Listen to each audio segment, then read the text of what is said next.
man, how's it going, everybody? I just love this new trailer. It gets me pumping every single time when I see that. Let's say hello to the chat really quick. Who do we have here? Lucky is there. We have Nahem Khan, ISO Acrylic, and I guess a lot of other guys are watching because we have two channels going on right now, Kryptosparbuch and KSB TV. And I want you to go to KSB TV right now and subscribe because that's where we need all the subscribers for the show that we are doing, right? Patrick, we have a lot of things going on. What is the main things that you want to talk about today? Yeah, first of all, I also want to say hello to our audience. Hope everybody is doing good out there. Nobody is losing all his nerves or something like that because markets are extremely volatile in those weeks, and we that's why we also have like plenty to talk about. We also have a special guest here today, and then we are going to talk a little bit what's coming up in the next couple of months. For example, our golf tournament on the 5th of September in Las Vegas, the official kickoff event for the PulseCon. And then we go straight into the markets, look like where is Bitcoin heading to. We also will look over Ethereum, and then of course over our H projects, our Hex, and then some other stuff as well. Let's have a look in Hedron as well, and maybe what kind of strategies there are out. So, David, do you want to introduce our special guest of today? Well, not right now. We have a really bearish topic right now, right? The thumbnail says, is crypto wrecked and stuff. And I think this will be also the sentiment of the stream today. But before that, let's have some fun. Let's do a little introduction. We have a lot of things going on in the Hex community. Right now, everybody has been at the Chicago Cubs game. And I've prepared a little screen share. So let's bring that up and let's watch a big case first pitch on the game. I think that's going to be fun to watch here. And then, Patrick, what do you think? Is this the way how we go through the bear market? Just having fun, staking Hex, earning every single day and representing? I mean, I need to say that this event here, you know, that you cannot do that like from one day to the next day. So that was already like pre-planned since months and months ahead. So it wasn't that somebody like needed to cash out like yesterday or 2 days ago in order to make this possible. And it looks like Big K had like plenty of fun there. And I mean, it doesn't matter if like bear market or bull market. It's all about like getting more eyeballs. It's all about outbound messaging and this one-on-one talks. You know, crypto is a complicated topic. A lot of people don't really get it. So it's also, in my point of view, not about putting ads all over the place. It's more really hard one-on-one work where you take somebody who you like, you know, and you want to teach him about crypto, and then like those one-on-one conversations are mostly the best. Of course, this is exactly what we will do with the million poster, right? But I think it's the Hexican lifestyle. That's what I always say. Because Kowski got to do the first pitch at the Cubs game, and who was there? All the Hex influencers and Hexicans were there. They were just living the Hex lifestyle, how I always say. So let's bring up the screen share again, then we will watch some more pictures, because here we have Big Kowski, and we see that Kalen was here as well, for example. I think I've heard in Yeah, the next one. Kaylin also represented us with the KSP TV and also used the event to network a little bit and, of course, to meet all the Hexicans, because most of those Hexicans we already met throughout the 5555 Hex Tour. And can you make the picture a little bigger that I can see like who we have here? I Here we see go. We Freddy have Quotes, I see Maddie here, I see uh, Big Kavana E on the Crypto. picture as We have well. here Hexagon Yeah, Kavana is 720. here. Yeah. Jack Hex we have here with a red shirt. Freddy Quartz with his hairs. That's funny. And then, yeah, Yeah. Kalen. Well, I don't have too much going on here anymore. I just wanted to show you guys one more thing that I really found really interesting. And this is hexsearch.io. And if you click here, you can search for any keyword Richard Hart ever said in his live streams. And then I search for Germans, of course. And this is what I came up with. So I need to just change some settings in the screen share so we can actually hear what Richard was saying on that. I really want to do that. So give me a second here. Yeah, sure. So hexsearch.io, you can just pull up the site and search for any keyword, you know, like when pulse chain or whatever liquidity or why is Hex Exactly. better or whatever, and then you will find all the things what Richard himself, the founder himself, had to say about it. So And you're it's ready? working. OTs? It's working so good, Patrick. You cannot imagine. I searched for Germans. I searched for Audi. I searched for Avon. I found all my interactions that I ever had with Richard Hart. It was so much fun. But let's Awesome. listen to what Richard had to say here. Oh no, why doesn't it start? Oh, I guess it's on. I have to. Sorry, I clicked on the wrong window here. I have to select another tab. There we go. Now we are here. All right. The Sparbuch guys from Germany flew to America to tour city by city. They had to fly from a whole nother country and speak in not their native languages to go educate Americans. Come on, Americans. You should be doing the stuff that they're doing. You should be traveling around teaching people and spreading the good word. It's a lot easier for you. You already live there. They had to fly to a whole new country and buy cars and, drive.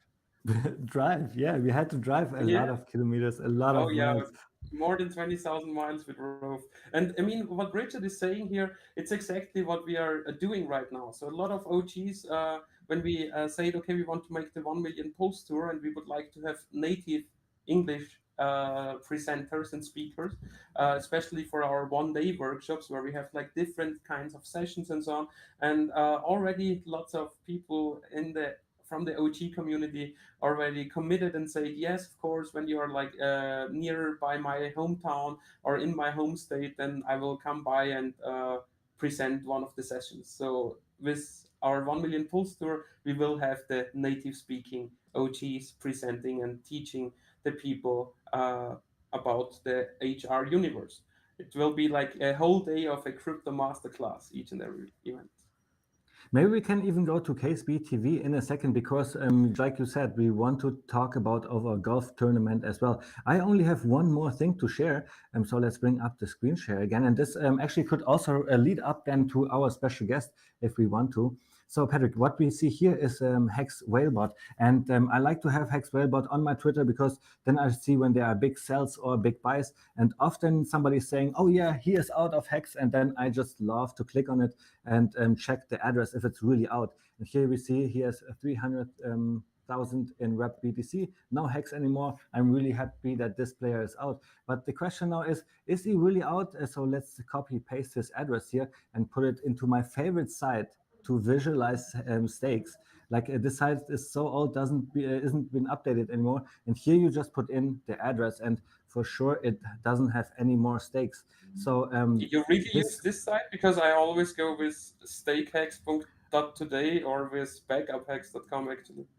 I know that you do that. I've traveled with you for 7 months, and yeah, hexinfo.io has always been my first site where I go to.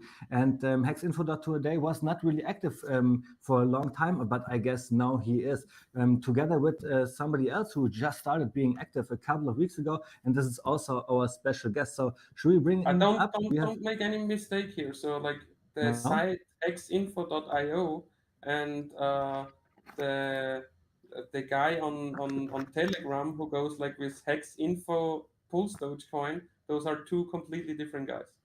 Oh, Jesus Christ. Well, then I have to do some more research, I guess. But with our special guest, you're right. So bring him on, bro. There we have Günther. How's it going, man? It's going great. Thanks for having me. For sure. Really exciting to have you on. I have seen you being more active in the Hex community than ever. I mean, you've always been a member of the Hex community. So can you maybe just do a really quick introduction of yourself, just for the new viewers, so they know? Yeah, sure. I got into hex.com on day one. So I've been around. So you got into hex.win, right? Like back then it wasn't .win. Yeah. I forgot about that domain. But yeah, I was buying Hex on day one and creating. I was already creating like a laddered stakes on day one, actually, like for years, like 1, 2, 3, 5, and 10. Like I was already thinking like long term. This is before anyone really knew about like or really understood like T-shares and all of that. But yeah, I've been around. People mostly knew about me or have known about me through like Telegram chats, because I spent hundreds and hundreds and hundreds and hundreds and hundreds of hours just helping people for free. And it was also a great learning experience for myself too, because I feel like that's sort of, it's through the chats that I actually learned how to become a multimillionaire, I think. Nice. Well, can Yes, you maybe I agree on that, because by teaching others, you get like questions where you're kind of sometimes, okay, I'm not sure like how to answer it properly, and then you do your own research that you can answer certain questions, and that's like how you adapt more and more as well, and how you increase your knowledge base. Yeah. Yeah, definitely. Yeah, a lot of people, they're afraid of like Telegram chats because like there's so many scammers, or they think it's like a waste of time. But I can assure you, if you go into the right chats and you start listening to the right people and you read those chats for like 8 hours a day or 12 hours a day or 14 hours a day, and you do that for like 2 consecutive years, the probability of you becoming a multimillionaire in crypto is actually really high. You just have to find the right people to listen to. And it's hard because you got to weed through a lot of nonsense and a lot of garbage to actually find like who knows what they're actually talking about and who is just like totally full of shit. So give me an example of a chat room you're talking about. I mean, I know like Kryptosparbuch, the German chat room would be one example, but that's German speaking. Yeah, well, it's what happened. What happened was, like Hex trading, for example, used to be filled with. Yeah, used to be. I know. Yeah, it used to be filled with like galaxy brains, and there still are a few people in there that are really, really, really smart. If you pay attention, they can help you and will help you. But there was basically a brain drain, and a lot of smaller like chat groups formed and then kind of dispersed. Some of them are just kind of like I don't know, maybe not. Some of them I think are just like total waste of time, but also they're also just like fun and people are just talking about like regular stuff. But other ones, there actually is a lot of like brain power in there. Like so much. I'm in one private chat, and I won't disclose which one, but there's so much brain power that I can't even sit at the table with those guys. I'm basically like a dog, like at the foot of the table, hoping that some like breadcrumbs of knowledge fall off the table, and I can kind of just like quickly quickly lap it up. Yeah, but how can like somebody who is new and wants to learn like get access to something like that? Yeah, I mean, I think, well, a lot of I've noticed that a lot of private chats they're just sort of like restricted, like there might not be adding members or that kind of thing. However, I would encourage people to go into like the Pulse Dogecoin chat, because there is like a few players in there that really know what they're talking about, and you could learn a lot, because you have to think like if it took these guys 5 years to learn what they know, and they're good at what they do, and they have like a proven track record of success, then it would behoove the other readers or those that engage in these chats. It would behoove them to actually like listen to what they're saying, because they could really, really learn a lot. So it's good to kind of like just go in there, like no ego, just ready to learn. And there's people that are willing to teach you. Now, some people, they're also new, so they may not have all the answers. But even if people present like information that's not quite accurate, there's going to be someone that steps up and says like, actually, no, it doesn't really work like that. And then it's just like a teaching like lesson, basically. All right, so Abid, we have plenty to talk about. With which topic would you like to start? Well, first, I would like to start to present Günther here to the audience. We have 55 people watching. Maybe could you elaborate on your most important work that you did so far for the community? I think I leave it up to you what this is. Yeah, I would say, honestly, I would say the most important work that I've done for the community is the giving up of the hours and chats to help people. It's more like under the radar stuff. I did also do the OA audit, which most people know me for, where I audited essentially over 3,000 addresses that I think belong to one entity, or where one entity or entities controls the private keys. So Hex has centralized ownership, which is good for price performance because somebody needs to protect the price, especially like now, right? Like people are like so afraid of the price, just like crashing. I see it 94, 95% down from the top, and they're just emergency end staking or dumping millions of hex. But the fact of the matter is, it's actually controlled by a much larger entity, and that entity has a high percentage of all tokens in circulation. The reason why I brought this up, of course, you knew that I wanted to talk about the OA audit is because Patrick wants to talk about why we are all wrecked in crypto, why the prices are going down, and maybe wants to go into the chart analysis with you as well. So should we go ahead? Should we look into some charts here? Sure. Already? Yeah, I mean, okay, should we can do that if you want to. We can also like start with some pulse chain speculation, or Yeah. are we doing that in the end? I think we will just jump on and off of charts anyway. So just let's bring something up so we have something nice to look at. And then, of course, we will always also start talking about pull chain speculation. Okay, then let's start with the charts. And today I would like to give like a little overview of the bigger picture, and would like to start actually with Bitcoin, because it's still the biggest and most known cryptocurrency out there. Still has like an impact on a lot of cryptocurrencies. And I updated a little bit like my chart picture, and I'm in the weekly chart right now. um, First of all, I want to, yes, no, I'm sorry that with the screen share with the internet connection, But it's no problem at yeah. all, because then I can talk a little bit what is going on in the chat here. We have the super chat activated since a couple of weeks, and today we have War Ants, for example, sending €1. I think this is really cool. Thank you so much. Also, Crypto Luckbox, €20. €20 is a lot of money, guys. It's more worth than dollars. He's saying, "Sup, Hex peeps, love you guys. Can you give us your thoughts on bottom of bear market and possible Hex bottom? Thanks in advance. Cheers." So Günther, maybe this is a question for you, since Patrick is still in the works here with his chart. Can you give us an idea of your bottom of the bear market when it comes to Hex and also maybe Bitcoin? Let's start with Bitcoin and then go to Hex. Okay, sure. Oh, yeah, that's good. So I think so. You could see what's the current price of Bitcoin, by the way?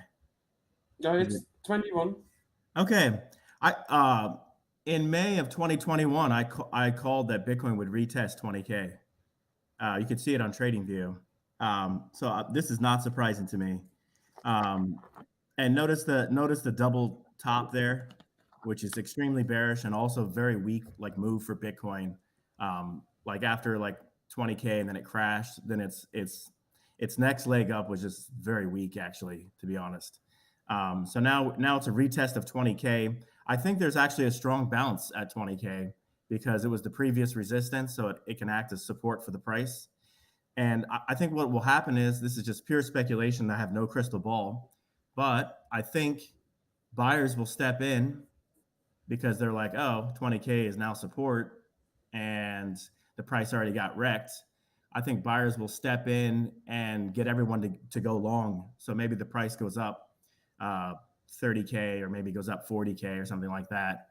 And then I think it's a trap door. People get wrecked again and the price crashes to around $10,000. I mean, I hear what you say.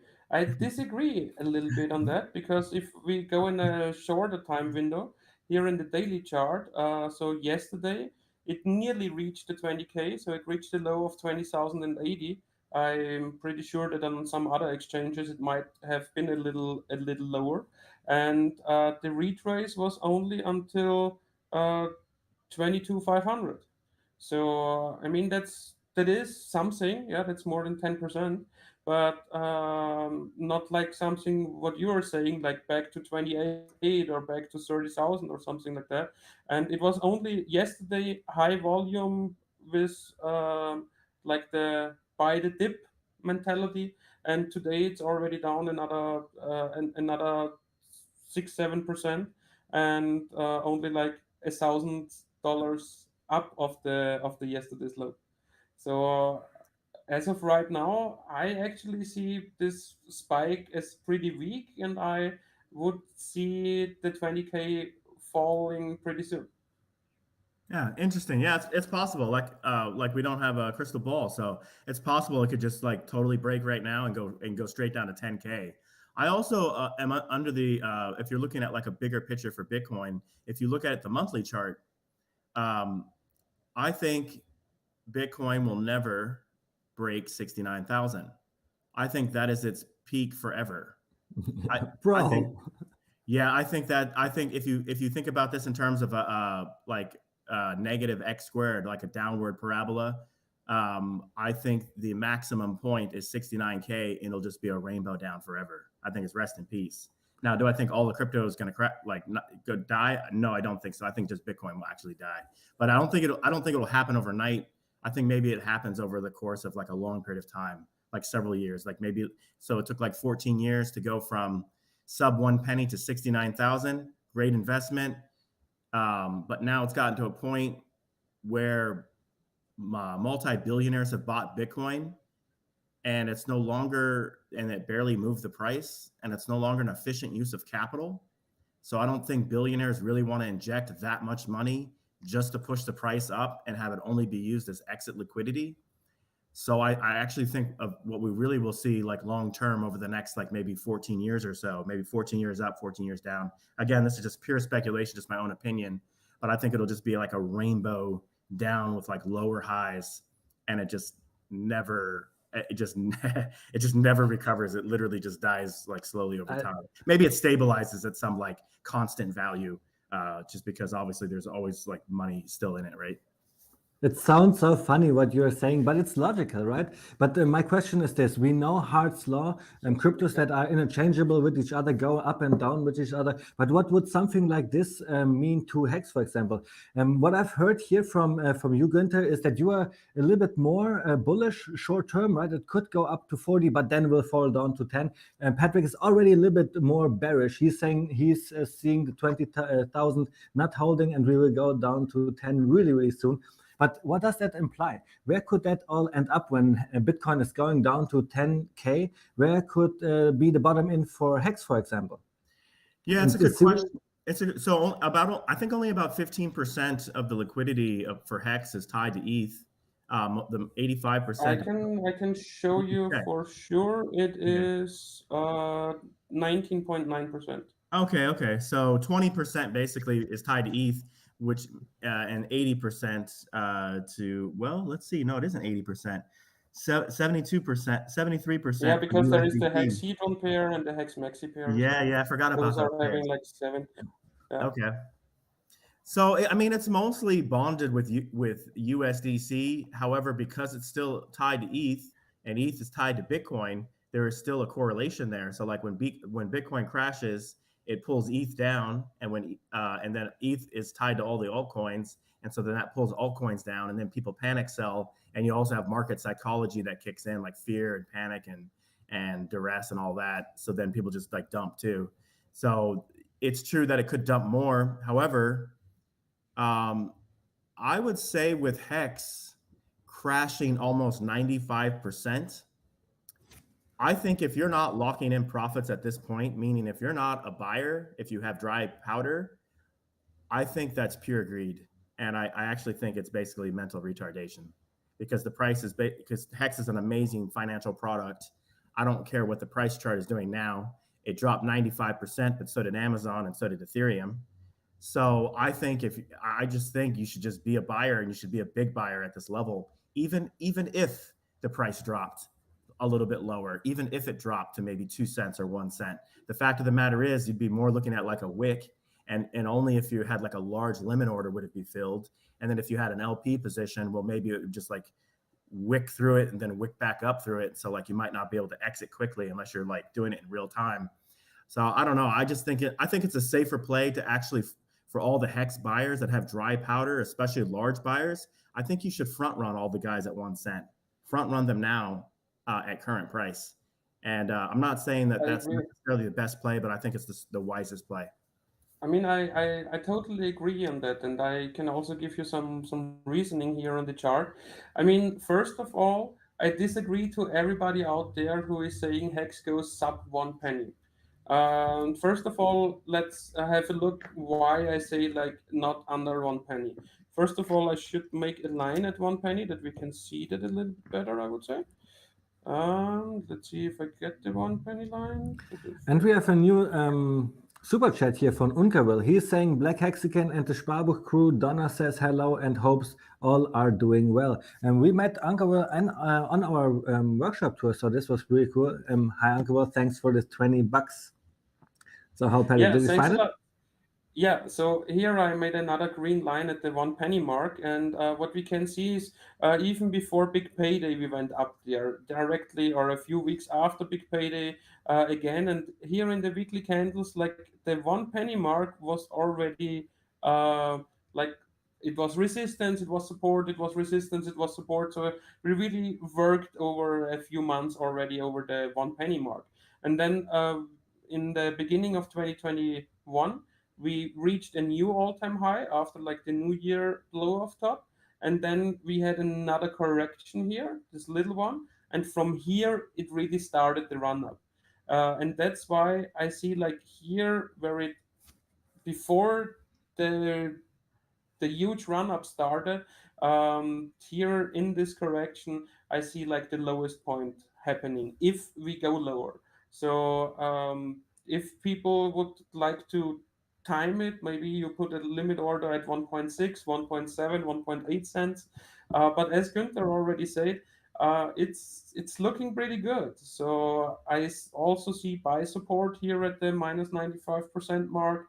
As you said, Richard also like made this analogy with Amazon or with Ethereum, and there is maybe a group in the community who also don't want to see Hex below a 95% drop. Um, but when we go back to Bitcoin or even to Ethereum, there is still like plenty of room down. So remember what Richard said. He says Bitcoin will go down to 11K. I am not with him there, but I would say okay, Bitcoin can go down to 17K, and within the next couple of weeks. So maybe this long upwards trend channel, like with the second point of the dip of 2020, of the pandemic dip, might hold. And here we see like the 17,000 again. And I can also show you why I guess we will see those 17,000. It's not only like this uptrend, but also when you look at the last bear market, what we had from 2017 for a year till end of 18. And if I zoom in a little bit here, we see, I hate my internet connection. So we see like this huge red candle here, and then a little retrace, and then it went like to the all-time low.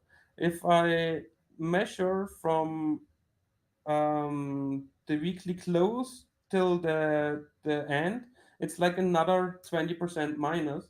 And if I make the same measurement right here, okay, thanks for zooming my little chart. We have another super chat. This is fits really well here. War ends €2. He's saying we'll make bomber jackets for Hex and PLSD stake it. So Günther, what do you say to that? I think this is the reason why Hex will not dump to like 1 cent or sub cent. And this is, I think, why Hex will be and Pulse Doge will as well very successful, because we have this community. War ends here just declaring he will make jackets for the community. I think this is so cool. So what do you have to say? Why will Pulse Doge pump? And do you think the community is the part and the reason why? Are you still muted, Günther? Sorry about that. Yeah. So why would Pulse Dogecoin pump? I think a lot of people don't understand the dynamics of, like, I think they don't understand the centralized ownership of Pulse Dogecoin, and I also think they're not very good at mathematics. That's just so. All right, so there is Pulse Doge is greatly centralized, The majority of the supply is held. If you look at the top holders of the top wallets of Pulse Doge, the majority of the supply is controlled by Hex sharks and dolphins. You know this because you could look up their Ethereum addresses and you could do research on them. And you could see, you could look them up in stakehex.today. You could look at connected addresses and you could see how many T shares they control. What is their average stake length? Like what is their behavior or psychology? Like if you start digging through their transaction history. So that's number one. And Pulse Doge has a 100-day claim phase. And at the end of the 100-day claim phase, then there's two addresses. One is the actual origin address ending in 7C03, the hex origin address, and then another one called the benevolent address.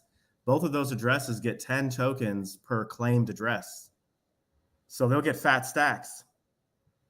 I really don't see those particular addresses being malevolent.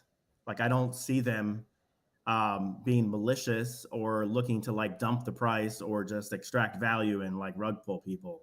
I really don't see that.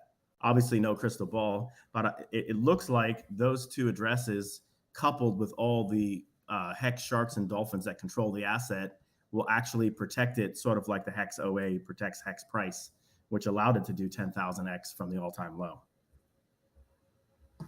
So something that I really want to show really quick is my screen share. So let's. I want to go back with the last sentence. Why do you think that without the OA hex couldn't do like the 10,000x? Yes, of course, because of the centralized ownership. Because the OA has like a lot of coins, but that was like a mathematical function known from the get-go, that the origin address will get a copy of each coin throughout the 350-day claim phase. Because you know that better than me, but neither the OA nor one of its 3,000 daughter addresses ever bought a single hex. They also never sold a single hex, but they also never bought a single hex, right? Technically, did they never buy a single hex? There's unclearness here, but Patrick, do you want to? We'll keep it at a vague question. I see how it is. Patrick, do you want to keep your screen up? I just want to show something really quick here that Günther was talking about, because I was on Günther's Twitter and I saw something really interesting here with this tweet. He made me aware that there is a possibility to see if you have claimable PLSD or not. So you just go here to this link and then you can see, without even connecting your wallet, if you can claim PLSD. And I actually found a wallet that I have not even claimed my Pulse Doge yet from. So thank you so much for posting that. One question that I have also in the chat is, where do you guys see the bottom for Ethereum? Since we've also talked about Bitcoin and Hex already, Patrick, I know you wanted to bring up the Ethereum chart as well.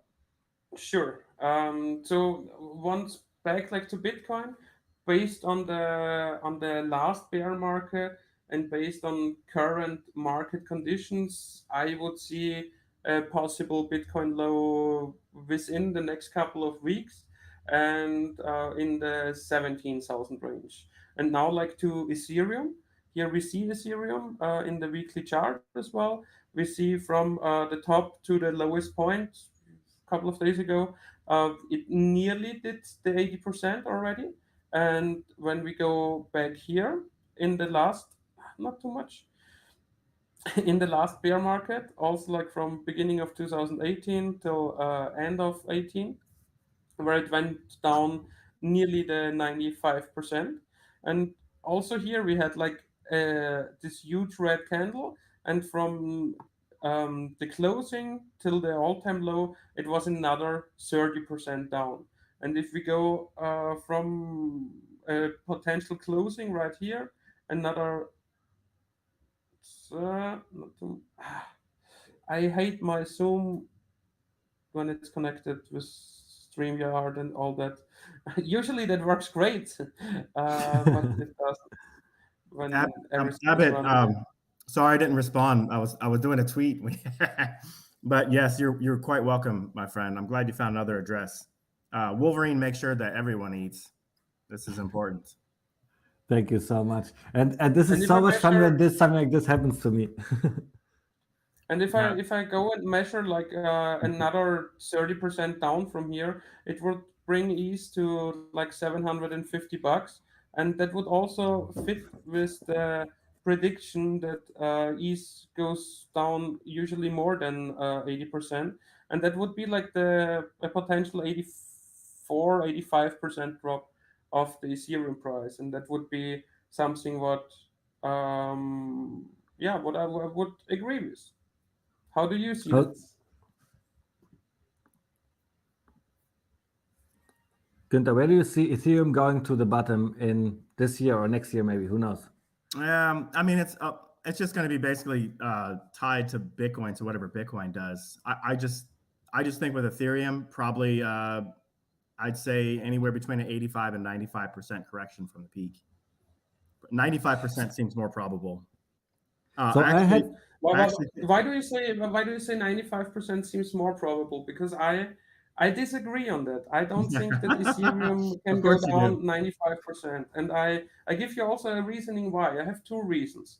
First reason is because also Ethereum got way bigger in the last bull market. So there are way more eyeballs who might buy a potential dip. And the second reasoning of mine is EIP 1559, because with this update, it increased fees, or it did not do anything with fees. But what it did, it burns Ethereum, and it burned a ton of Ethereum since the all-time high, or since it got activated.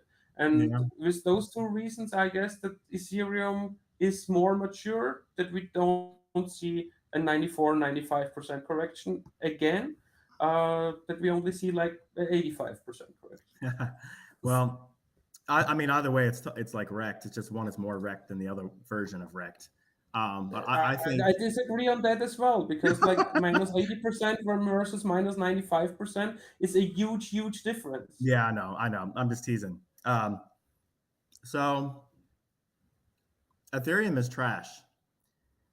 Let's face it, it's a trash investment. It's a trash asset with trash gas fees, where it's got a trash mafia miner that's just been raping everyone with price and gas fees. Um, I'm bearish on Ethereum. I don't care what they're doing. I think the market is going to punish them, and punish them severely. So this is more just I don't know. I don't know if that's like the best like reasoning, but like I'm so sick of Ethereum gas fees. I wouldn't mind if it crashed 99%, because fuck Ethereum. Yeah, me Mafia. neither. But still, you know, the biggest NFTs communities are still on Ethereum and using the chain, and you still need to see that's the second biggest cryptocurrency. And I mean, most of the people who know about Bitcoin also heard about Ethereum, but with all the rest, they don't have a clue like that there are stable coins, which I guess USDC is number 3. And with Ethereum crashing under $1,000, I guess that is already like this panic sell, this denial phase, this like, now Ethereum is dead, you know, because it's under $1,000. Yeah, So, I could see that narrative running. I mean, come on, guys. Like I saw. I mean, we all witnessed Ethereum go from like, what was it, like $89 up to like 4,000 and change, and now yep. it also has a very similar problem to Bitcoin. You've got so much money that's in the asset. It takes a lot of money to push the price up because it has high liquidity, and people are just not willing to inject that capital. This is a global bear market. Who has the capital? Or I mean, there's some players that do, but who's willing to inject that money when the global market, financial market, is crashing? Like, it doesn't make Okay, logic. yeah, I agree on that, but then I don't know where your point is coming from that HEX already saw like it's low. Well, I Because mean, where is the new money for HEX coming from? It also like needs to come from somewhere. yeah, no, it's also a fair point. You do have some players that do have dry capital on the sidelines. For example, not to be reliant upon Godwill. Okay, then I can say, okay, the Ethereum Foundation has the same, because the Ethereum Foundation made the top. Yeah, but it's true. Let's see what happens. I don't know. Let's see what happens. All I But know is Richard You Hart know, has I just want to get like to the core of your thought process. That's why I'm like acting a little. my Ri- thought process is somewhat biased because I'm tired of the mafia miners just like basically bending over everyone and raping them. I hate to say it like that, but that's what they're doing financially with like gas fees. And so I'm happy for their price chart to get totally wrecked. Yeah, I mean, Richard Hart actually, it brings me much I Richard get emotion. it Hart was because saying, Patrick, wait, Richard Hart was saying something yeah. similar, right? In his last stream, he was asked something like this, and he said, well, Ethereum is at least a little bit better than Bitcoin, but markets are not rational. So he sees Ethereum going down even lower than Bitcoin does. So doing even more than 95% retrace. I think this was really interesting. But I think Yeah, I this is mean, enough of Ethereum. yeah, but you know, you misinterpreted Richard here because what he said was that Ethereum can make more miners than Bitcoin, and I totally agree to that because I think that in this cycle Bitcoin will have a minus 80% dip and Ethereum a minus 85% dip, but not like a 85 versus 95%. And don't mislead those numbers. It might only be like 5 to 10 numbers, but like between 85 and 95% of price correction, that's a huge difference. So just to to give you an idea here. And you know, like saying, okay, Bitcoin and Ethereum is so wrecked and goes so much down. Uh, I need to ask, like, okay, but where does the buy pressure for Hex come from then? Well, this answer I can give. Look at my shirt. People are asking in the chat. People are saying in the chat they want to make shirts and stuff like this. We today had Big Kurskowski throwing the first pitch. We have a strong community, just as PLSD or Maxi has as well. And I think that's exactly where the buy pressure will come from in the future. Because if you're new to crypto in general, right? If you've never heard of Hex after all, then it doesn't matter for you too much if it's bear or bull market. You need to get in the first place. So I think the community being the number one reason why we will see the 3 cents being the bottom in Hex and maybe even elevating faster than all the other cryptocurrencies. So I'm a little bit more bullish than you guys, I have the feeling. You actually have I mean, a great. I agree with the elevator, with the. What was the last sentence of yours? That it will go up faster than others. So I agree on that.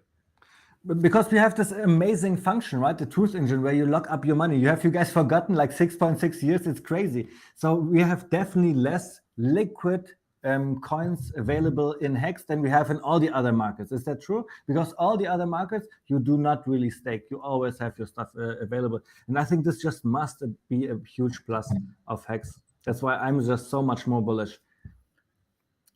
You actually, Patrick, you actually have a very good question about where do the buyers come from? And this is actually a real problem that I've been thinking about. And one of the reasons why I'm like more active, I think, on Twitter, I think the Hex community needs to get up and onboard, including myself. We need to actually onboard billionaires. And for me, I'm not afraid to reach out to a billionaire. I don't care. I see people as people, regardless of the size of their wallet. So I think if we really want to see buyers, then I think we need to bring in money that's not in crypto, outbound messaging, onboard no coiners. Stop relying on, like, let's say Godwill to like, please save us, Godwill, by injecting your stables that you cashed out from Ethereum into Hex. I mean, Godwill might do that, but I don't think we should rely on one player. I don't think we should rely on Richard to come save us.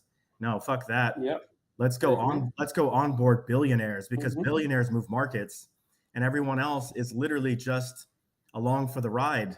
They're not actually going to move the market. Now it is a little, I guess it is a little bit different if you have well, let me just give you an idea. Okay, so let's say you have 1 million users that you onboard, and they could each bring $1,000 to the table. That's $1 billion.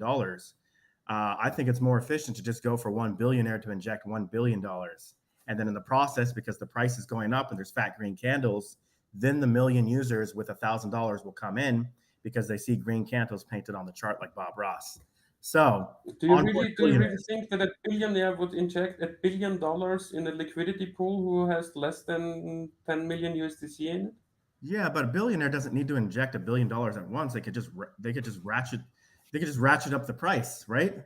Like, let's say you bring it, like you could, like a billionaire could just buy every single day.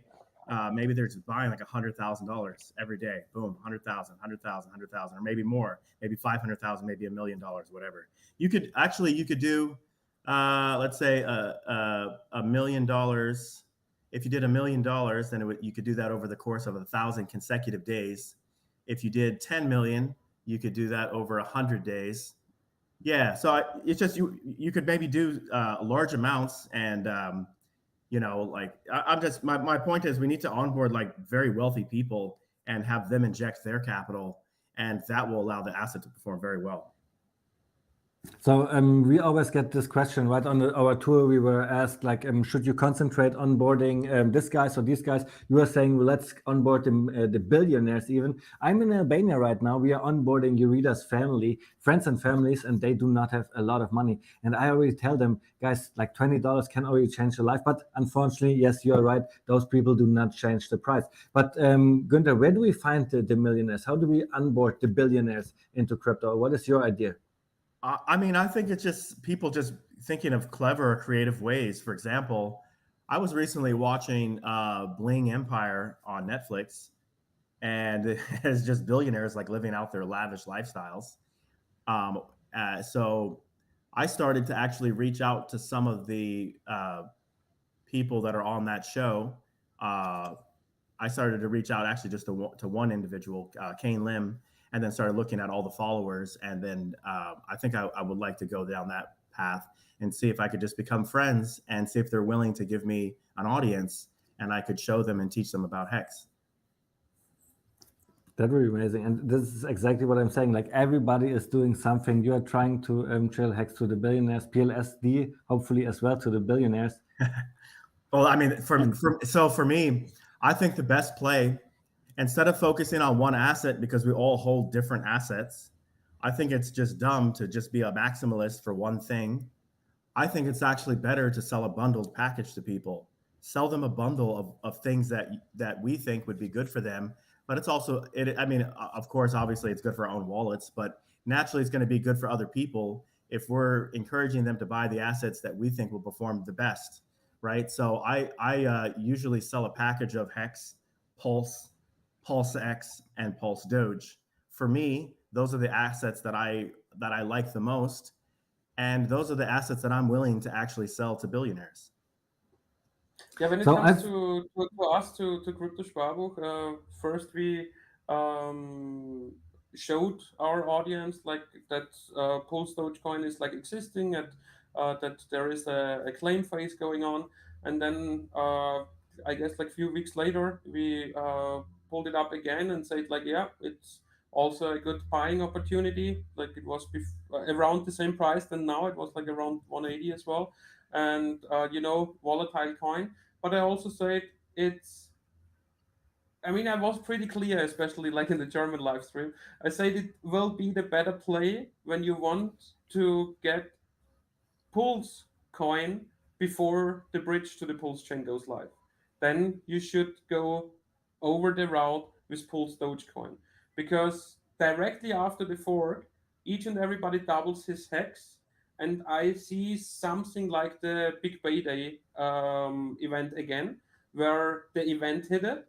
People got a ton of new free coins, and the lowest point was like 20-30 minutes directly after the event, and from there it bounced back up, so a new all-time high 6 weeks later.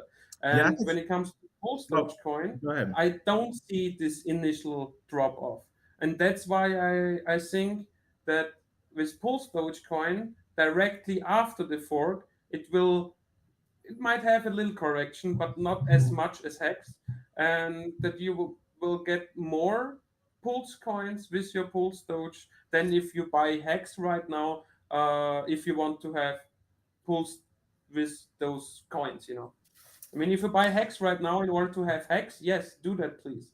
But if you want to buy something because you want to have Pulse coin in the end, then then I would try to go with the Pulse coin route. Patrick, I have another super chat here. The only Juanito is saying, hi, you white-assed Hexicans from Texas. And then somebody else in the chat, is saying, well, PLSD I did not even claim, and this guy is not sure if it's safe to claim. What do you guys say to somebody who says, I do not know, and how could you take away the fear from those guys? Yeah, well, we've been hearing this FUD from day one that it's not safe to claim, but the fact of the matter is we've had like several Hex devs look at the like the safety of actually claiming, and when you go to connect your wallet on the app,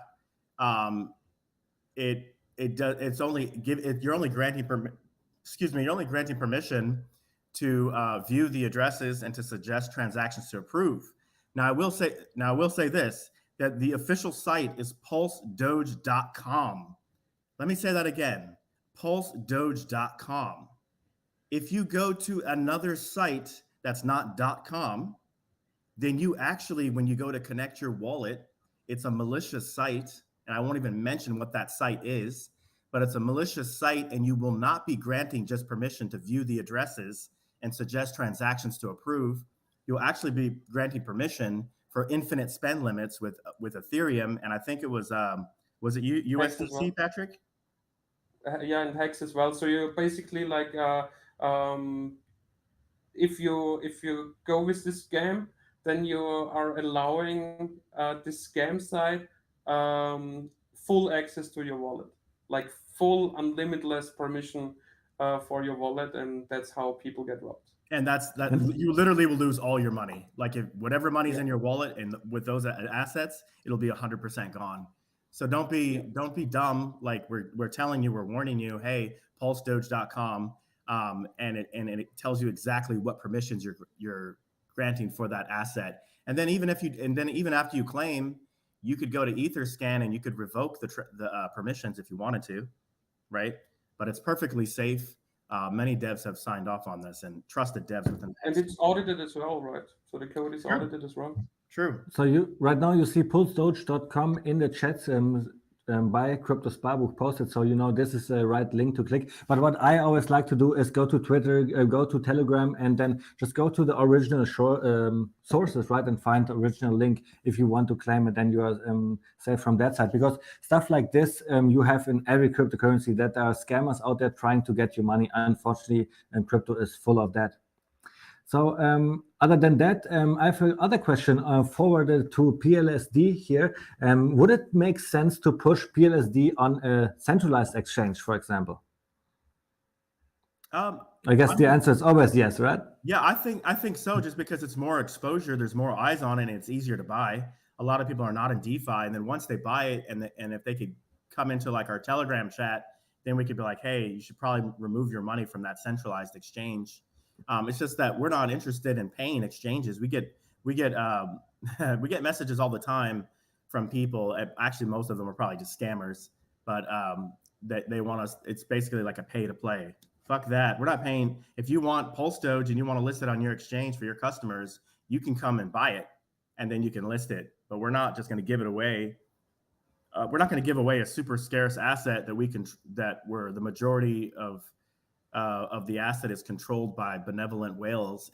We want people to actually hit the buy button and push the price up, because we want people to make money. So we're not again, like, sure, we want centralized exchange to have it. We would want Coinbase and Gemini, for example. I think those would be good. Although Coinbase, will they even be around in the future? I don't know. Maybe go bankrupt. Like I don't know. Yeah, true. Yeah, because I'm bearish on Coinbase. Their IPO scam, you can literally say that this was like an IPO scam, or because they pushed like the market, also like pushed prices up, and then made like a huge overvalue of their company based on that. Also timed it towards the top of the bull market, and on the day when they launched their stock, there's a coin-based stock. The initiators, like the big premium, the big guys of Coinbase, they cashed out a few $100 million on the first day. Yeah, I think recently the CEO bought a $133 million house. I don't know. There's just for me, there's just like some. I'm not saying that's wrong, right? Like if you're rich, you could buy anything, but I just don't like their clauses. For example, on Coinbase, where they protect themselves, like in the event of like a bankruptcy, then they could seize any assets that live on the exchange and use that to settle debts. Well, guess what? That sucks for Your you. crypto is not yours if you have it on Coinbase. Correct. Like, And if I you're also, I mean, I also wouldn't keep them on Coinbase Wallet. I mean, yes, you have your own keywords, but it's Coinbase Wallet, and Yeah. I'm like not 100% sure. Yeah, I'm if skeptical that's, like, too, man. really only. Yeah, I'm just skeptical. skeptical with that. So Fuck that. keep everything on your own online wallets, hardware wallets, even better, or keep them like just on a piece of paper because you're maybe a 15-year staker or something like that, and then you don't need a connected wallet anyways. You know, you can just like go with a dummy wallet to connect yourself with everything you want to find out, but never do those connections with your long-term staking wallet or something like that. And then there is just no need in using Coinbase wallet actually, because you just use your hardware wallet, your MetaMask wallet, your Stakeout wallet, and just not the Coinbase wallet. But you can use like Coinbase because one centralized exchange you need. Like you say, Gemini would be another option, Bitstamp would be another option. But in general, we never gave any recommendations for centralized exchanges because all of them have their flaws as well. For example, German community. I like the centralized exchange Bitstamp. I'm using that since 4 years, but I cannot recommend it because it's English speaking only. But I think every coin would love to be on a centralized exchange. This is just more exposure. But we have to say we do not need that, right? HEX is not on a centralized exchange, but it would just help so much the price. This is why I guess somebody was asking that. But PLSD, I believe, will have it easier to be listed on Binance, on Coinbase. Why? Because it's not in conflict what Coinbase is doing, right? Actually, Coinbase wants to list PLSD. They love to advertise meme coins, right? We have seen that in the past. And now they are advertising meme coin is actually good, right? Not like Shiba Inu or other stuff. I love that. And can you just bring up the screen share really quick? Because I found something really interesting. I went to Luna Crush. I follow them on Twitter, and they have a pretty cool site. You can type in here on influencer. What is your coin doing when it comes to influencers? So let's look for PLSD, and we see Pulse Doge is already represented here, right? So we see a Pulse Doge coin HEX info. I think that's where I got my intro from. And Gunther here also for 1 and 2.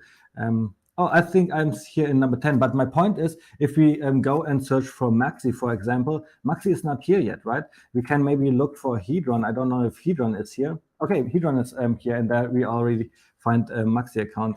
I'm here as well. But my point is, though, maybe could it be easier for PLSD to be adopted to Coinbase or Binance than HEX? What do you guys think? I actually think so, because I mean, HEX just has so much hate from the beginning. Like Richard Hart gets so much hate, and HEX got so much hate, like just scam labeled, and people still think like rug pull, especially like after this crash. It's just hard for, and I honestly think a lot of it is just malicious. It's just intentional gatekeeping, like CoinMarketCap with their like listing it permanently at number 201. Fuck CoinMarketCap, you know, like fuck those guys. So anyway, I think Pulse Doge would be much easier and more. I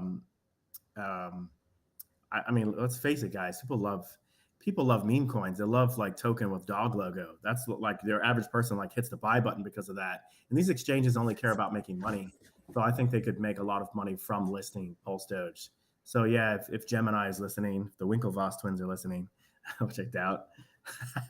What are the chances of that, right? But yeah, if they're listening, list Pulse Doge for us, please. Thank you. So we have a couple of guys here saying HEX HODL, for example, HEX is only for fiat on and off ramp, and that's exactly what I use it for. I never have any money on my centralized exchange that I use. James Bronson is saying, Gunther, why is no one talking about you finding with the OA holding 90% of the HEX supply? And that's actually not true that we are not talking about it, but because when we did the introduction today, we like made this into the introduction of Gunther, because I think your work there with showing what the OA does and what the OA did was just tremendous. So yeah, we're talking a lot about that. It's nothing hidden or something like this. Yeah, nothing's hidden. And I mean, honestly, we those of us that have been in HEX long enough, know that the reason why the OA and daughter addresses and all of that keep hex liquid, most of the hex liquid, is so that users can get high APY. If all of that hex got staked, well, forget about 6 hex per T share per day. Welcome to the world of like, let's say maybe 1 hex per T share per day. And we saw this around the time of Big Payday. So it's actually like a very generous thing that those wallets are, those addresses are essentially just becoming diluted because more hex comes into circulation. So there's dilution, and they're not earning like any interest. So yeah, that's really half of the penalty. Half of the penalties. Yeah, and yeah, sure, of course, the origin address is getting half of the penalties from emergency and staking, and also late penalties. So it just naturally grows. And do you have like the number how much staking power daughter addresses have in the system? I guess it's like a little under 20%, right? Yeah, it's about last time I looked, I think it was about 20%.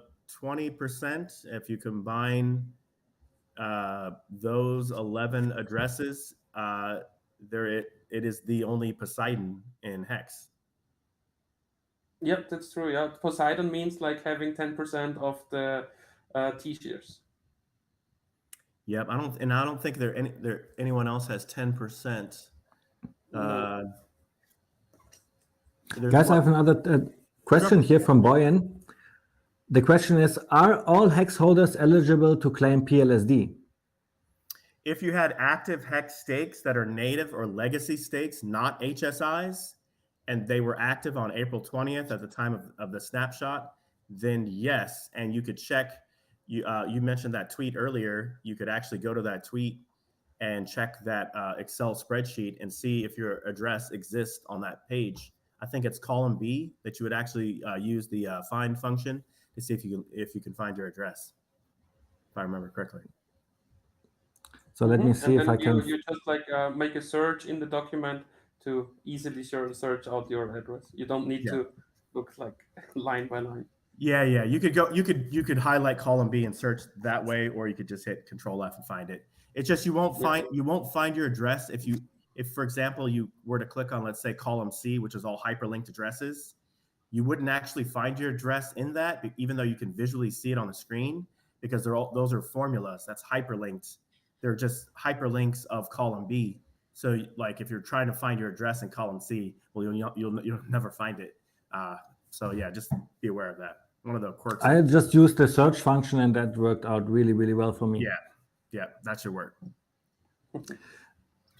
So Enron is saying, who is OA? And maybe I do not know exactly if he's talking about HEX or PLSD here. So maybe we can clarify, what is the difference between the HEX OA and the PLSD OA? Yeah, so the HEX OA, it's actually, the OA is just one single address, the origin address ending in 7C03. But there are many daughter addresses that are connected to that address in some way or another. Whether indirectly or directly.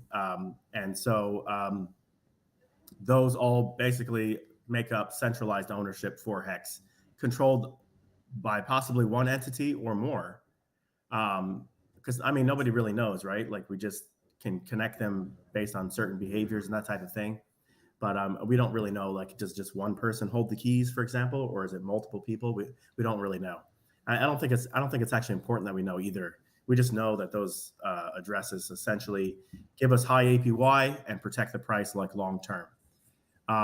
The Pulse Doge has what's called the benevolent address, so slightly different.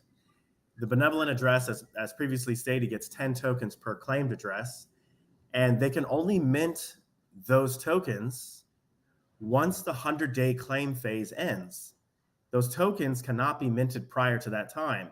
In fact, if you try to do it on Etherscan, because anyone can run the function to mint for OA and BA, you'll just get some like crazy ass, like unreasonable, like gas transaction fee, like of like $20,000 or something, and then it'll just probably fail anyway.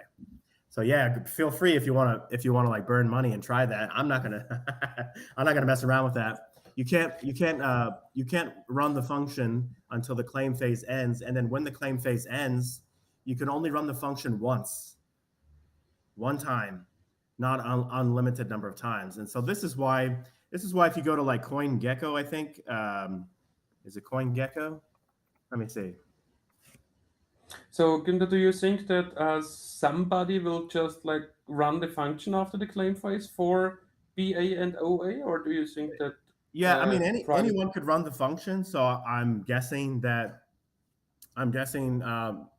I don't like anyone could run it, but I'm guessing possibly the founder runs it if nobody else does. That's just my guess. So maybe hex.info runs and it. And you also think that he will run it for the OA? I think if I'm not mistaken, I think it's just one function where it's like for BA and OA in combination, or what? I think so. But you say that the OA can claim with his private keys. So I cannot see that the OA can also like run the function for the BA. Yeah, so anyone can run the function, but I think it's just one function for OA and BA, if I remember correctly. But we could reach out to Hex Info and ask for clarification on that. But if I'm not mistaken, let me just look on Etherscan real quick. Also, getting back to my point with CoinGecko with Pulse Doge has this little statement. Let's see if I can find it. Patrick, as long as Günther is looking for that, maybe you can answer this question. James is asking, any advice for good fiat on-ramp, off-ramps into Hex? I don't want to go through centralized exchanges. No, just go through the centralized exchange. Centralized exchange, it's pretty hard actually. I mean, you can maybe find somebody in the community, in the Hex community, who makes like a private OTC deal with you, but also there it's like involved a lot of trust. And I mean, maybe you can search something like local Bitcoins, but I don't know if there are any offers right now in the bear market. And yeah, ATMs would work. You could buy Ethereum at ATMs and then use that to change into Hex, but it's not really efficient. Centralized exchange is needed for on and off ramp, in my opinion. Yeah, because the ATMs have like a 10 to 20% charge. Yeah, exactly. So I shared a link with in the private chat. I shared a link with CoinGecko. If you click on that and pull up the page, you'll see this warning that says the smart contract owner can mint new tokens. Please proceed with caution. The only reason why it says that is because the claim phase isn't over. So once the claim phase is over, then yes, anyone can run the function, the mint OA BA tokens function, which mints the tokens for both addresses. So, do you see the screen? Where exactly do we see that? Scroll up to the yellow. Yeah, I already. You can share my screen share. Yeah, now I see it as well. The smart contract owner can mint new tokens. Please proceed with cautious. Yep. But like you explained already. This will go away in like 40 days, right? Yep, exactly. That is, I guess, what noobs are looking at, the plebs, right? They see a yellow sign like that, and then they are like hypnotized by that, and they do not do their research. Yep, and they don't. As a result, probably a lot of them like don't claim, or they just don't buy it, and then they miss the train because they just didn't know enough, basically. All right, Günther, do you maybe have questions for Kryptosparbuch for KSB TV? I will just let me just state on if you go to Etherscan, let me give you the link real quick. Like I guess Mars already put the link here in the private chat.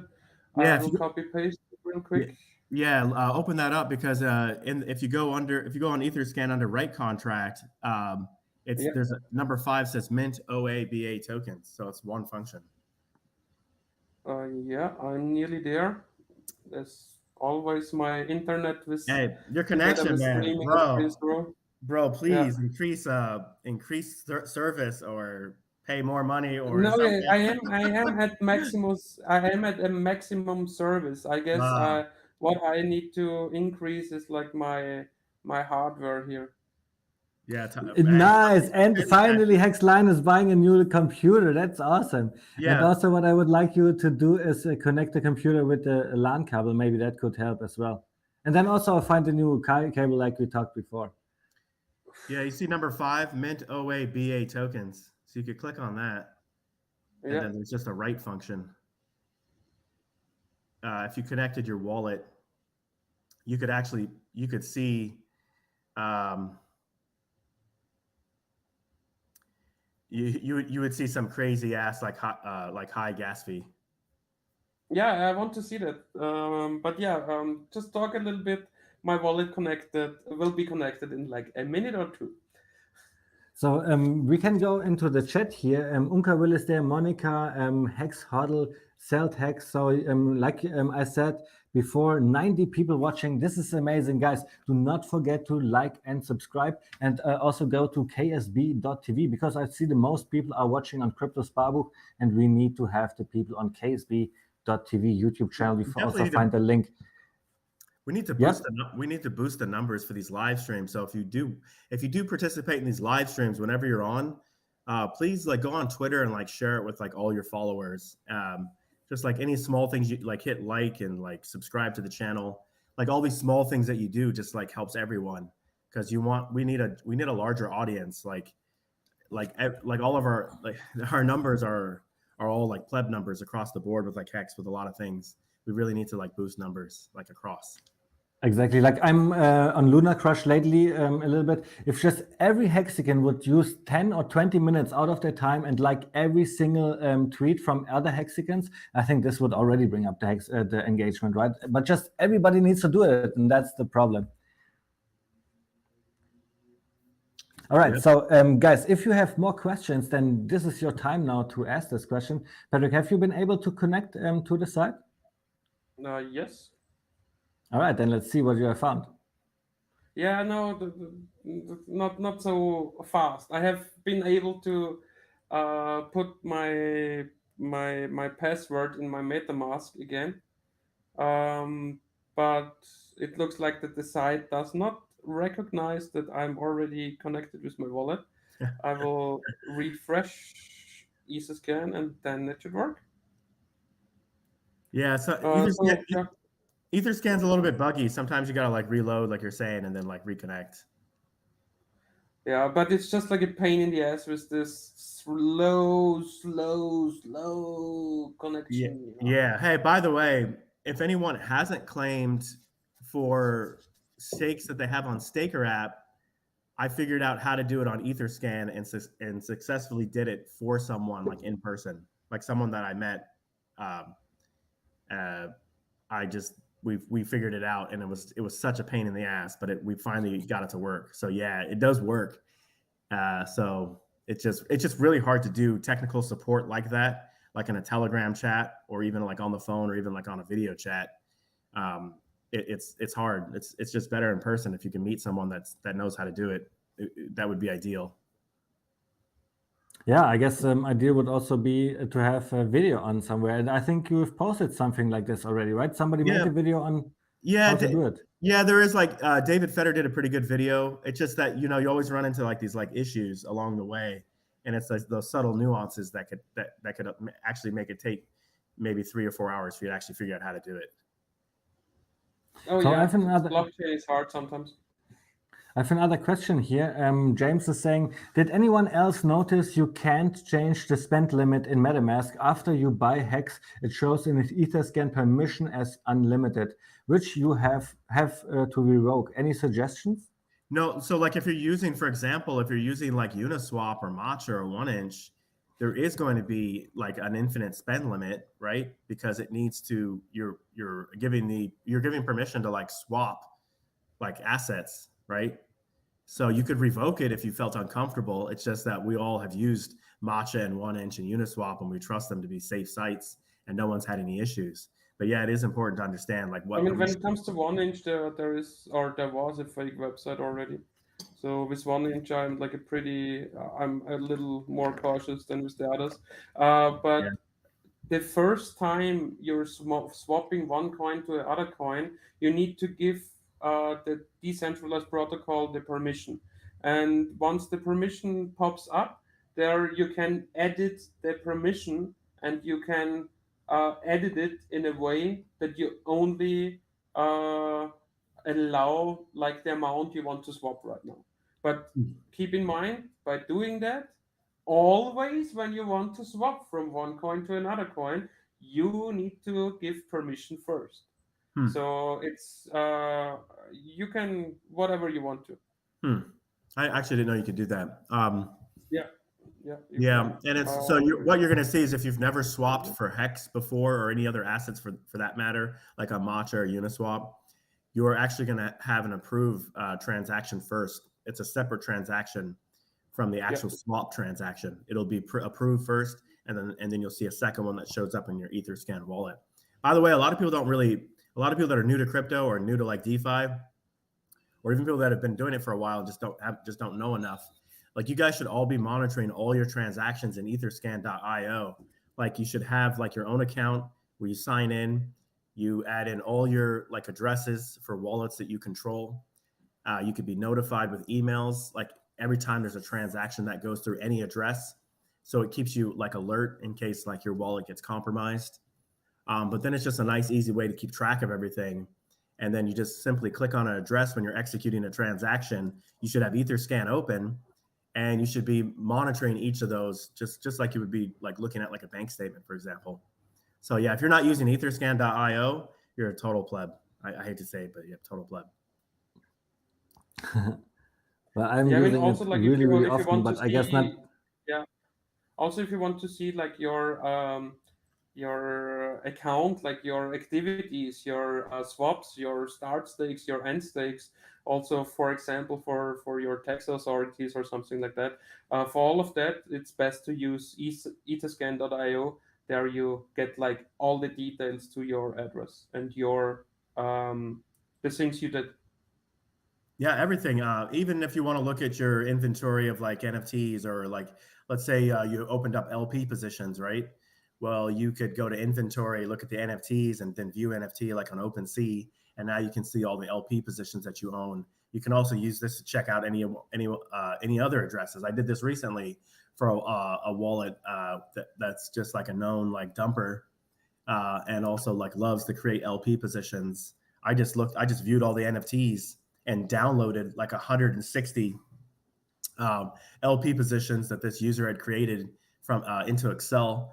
And then I just went through and just like looked at the timestamps and was able to like track down, okay, what price levels does this LP provider have buy walls and sell walls set at, like while they're like dumping. And so that's a great way to like do research on like addresses. That's a pro tip, by the way. A lot of people don't know how to do that. Actually, like now I made it happening that it pulls up like the mint OABA tokens to write this contract from Hexicans, and it says we were not able to estimate gas. There might be an error in the contract, or this transaction might fail. Yeah. So point is, okay, it's cheaper than when I tried it. Before, when I tried it was like $20,000. I didn't actually execute the transaction. I was just looking at it. I was just playing around. Yeah. Well, I will also reject it. Obviously, it actually it doesn't. Yeah. Okay. Yeah. It would let me confirm, but I don't have like more than I have less ease on my onboarding account. Yeah. Bottom line is, don't mess around with stuff that you don't understand. And this can only be run once when the claim phase ends. And I think anyone can actually run it. Anyone could write to the contract if they're willing to pay the gas fee. So you don't have to wait on somebody else to do it. You could just do it if you want.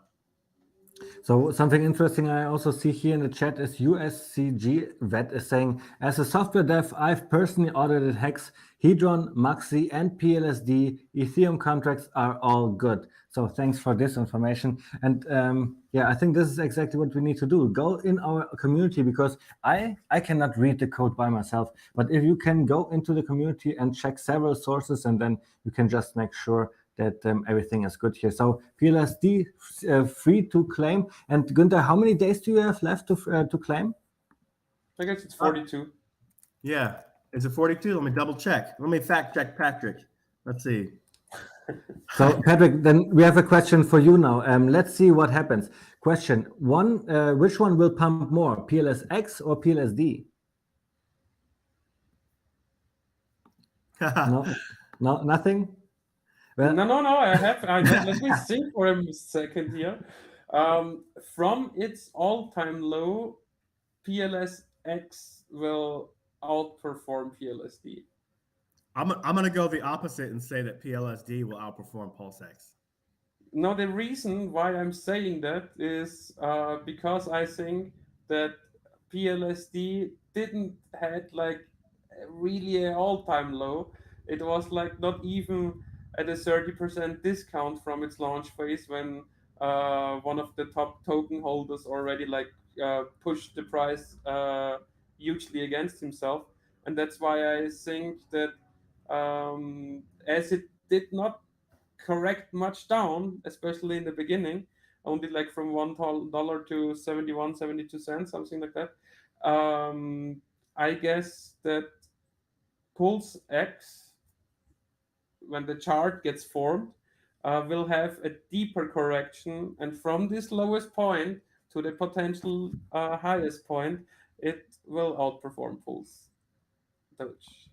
That's So my Christian opinion. is saying, "Hey guys, thanks for the stream, Gunther. What is your 1 year price target on PLSD?"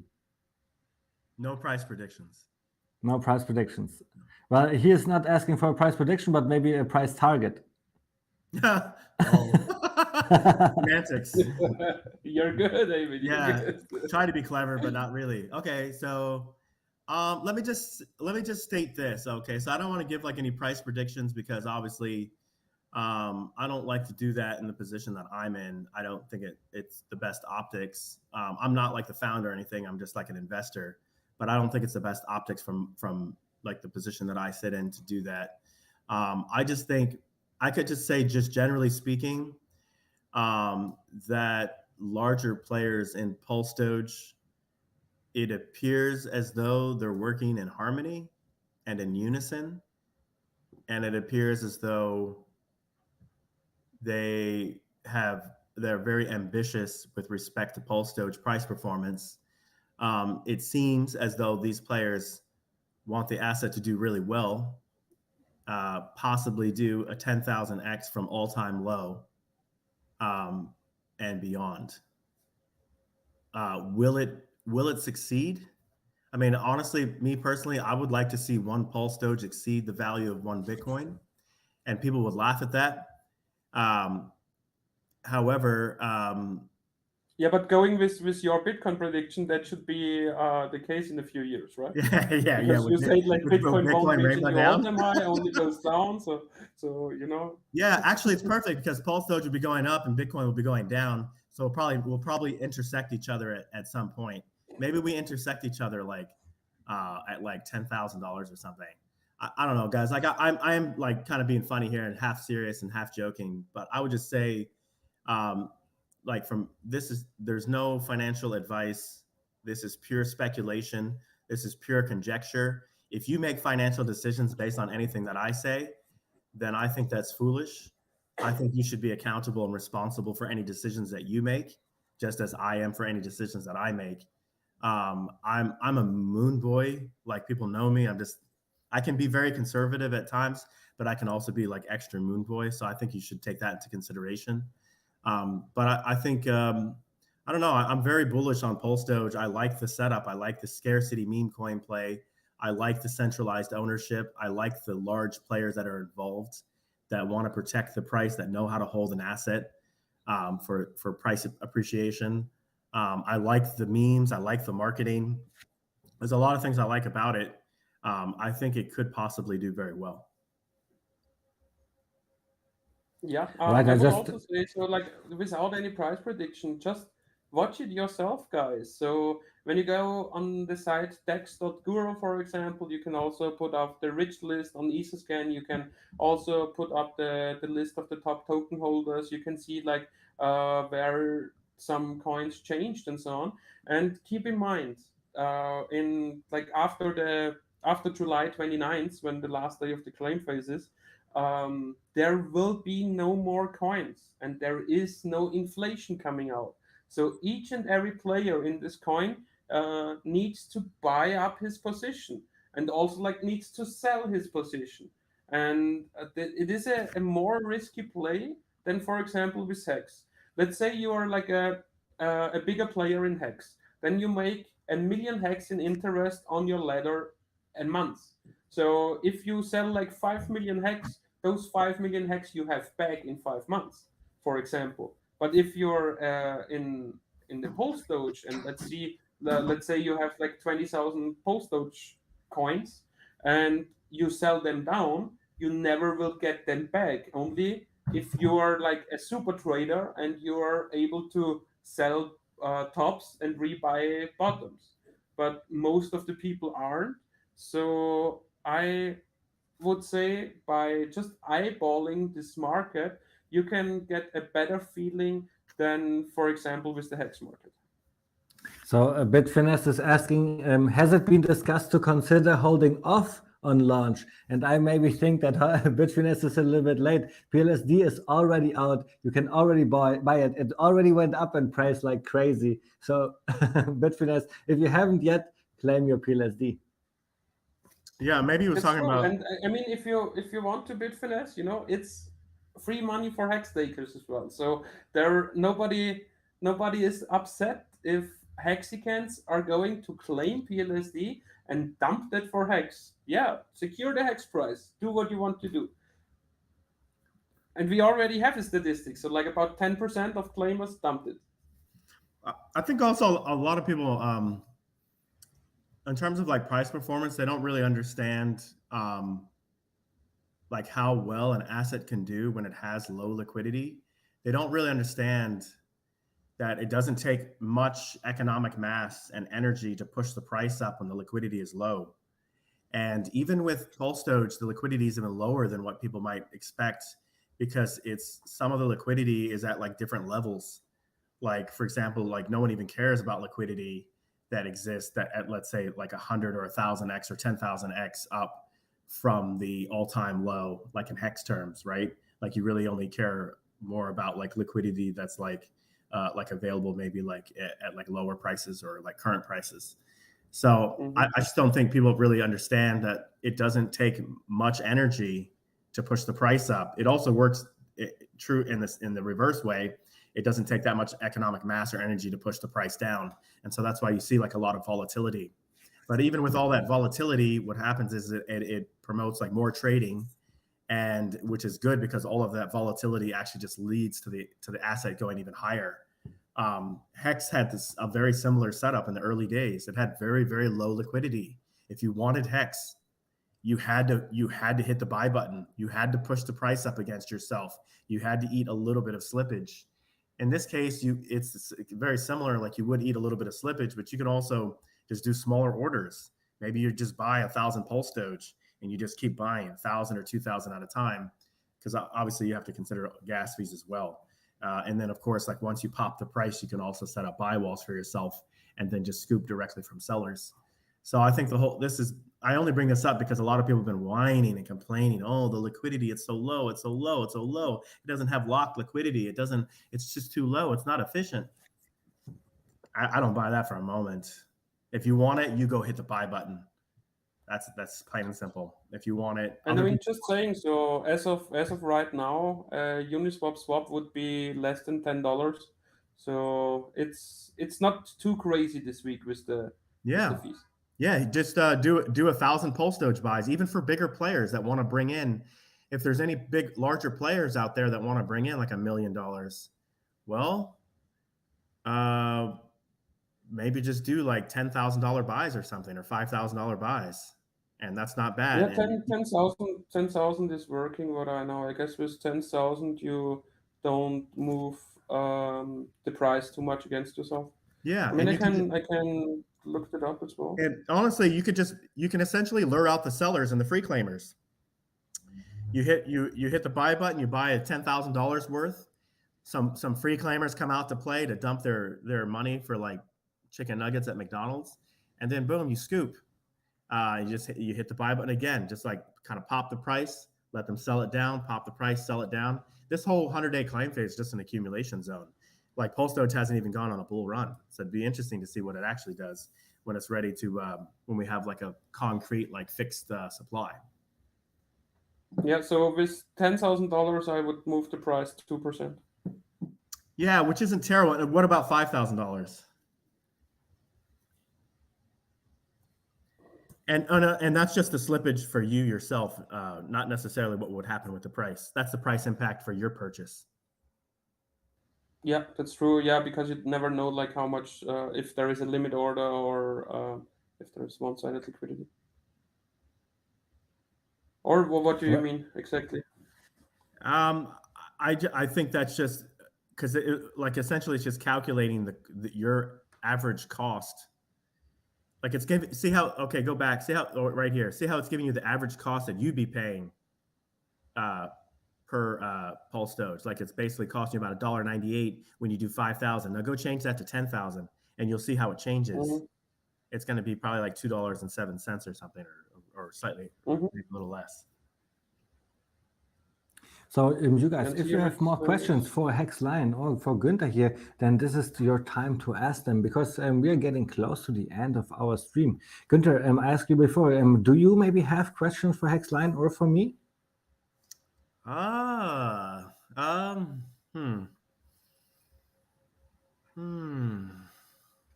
Aren't you guys planning some type of planning to put together like a table at a golf conference? Yeah, golf tournament. And actually, Yeah. no, I remember Patrick wanted to talk about that golf tournament. I totally forgot. So why don't we bring it up here? I just put up my screen Yeah, you here. do that, and I will explain it. So we all know that in September there is the PulseCon going on in Las Vegas. PulseCon in Las Vegas from the 6th to the 9th of September. And on the 5th of September, that's actually Labor Day in America, there will be the official kickoff event for the PulseCon, and it is a golf tournament, and we have the whole place for the community the entire day. So it's not that we need to share the spot or something like that. And each and every community has the option to sponsor his own hole, like with the custom flag, where you can put up a table as well, where you can put drinks there or something to eat, or like just merch or information about your company, your coin, your product, your project, whatever. And there will be a 7 a.m. start and a 2 p.m. start with different golf formats. If you're a golfer, you should be, or you might be familiar with that. And there will be a big prize pool of Pulse and Pulse X coins. So here we will see the 7 a.m. start will receive 2 million PLS and 2 million PLSX, and also the later start will have the same 2 million PLS and 2 million PLSX. So I think that's really interesting.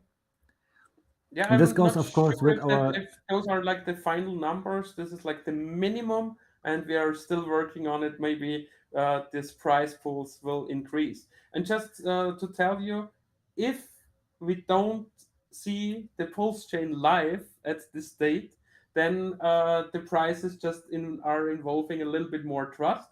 You will still win Pulse and Pulse X, but you will only receive it once the fork happens. Well, in our community, we can do that. Patrick, you see here the player and team options, individuals, 7 a.m. for 195, the same for later on. Do you want to go into the prices and what we do with the money? Go ahead if you want to, but yeah, if you want to check it out, KSB TV/golf. And I mean, what I like the most, for example, is either the bronze or the silver sponsorship, because there you already get your people of 4 players, including the swag bags and the green fees and the chart fees, and you also have the option for that to be the dedicated sponsor for a hole at either the AM or the PM event. And yeah, you have like your whole team and the whole package in that. And if you're not in person there, if you cannot attend, but still you want to be a sponsor, that people see like your flag, and maybe other people from your community product or project are coming there, then you can be, if you go a little more down, only the 36 hole sponsor, that would be the sponsorship of AM and PM event, or like the 18 hole sponsor, which is just like for one of the 2 events.